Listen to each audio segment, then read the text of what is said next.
Он закрепился. Давайте возьмем, вот айкидо есть, Ikkyo. Хорошо. Кто хочет Ikkyo сделать? Мастер?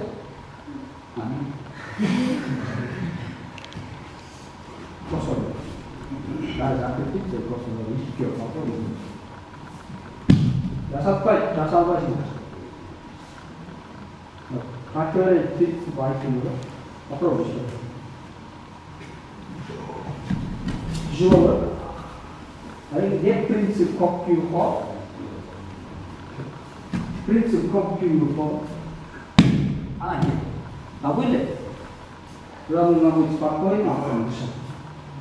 Само дыхание, он естественный механизм работает. Почему? Потому что мы...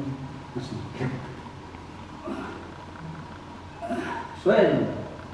Дыхание заблокировалось. Копкю-хоп. То есть, результат пустой жол. Он табылбайт, акыл дайыма бір жерден качпайт кичке сайын. Ауа, су өзі ачык жер, өзі табылат. Пустое место всегда заполняется. Чем? Воздухом. Вот сам принцип копкю айкидо. Он это и обозначает. Если у вас косо через силу получится, но есть еще мораторий, да, Саша? Мораторий. Ну, вообще жазат. Это механизм копкю иштейт. Ауаны тамак.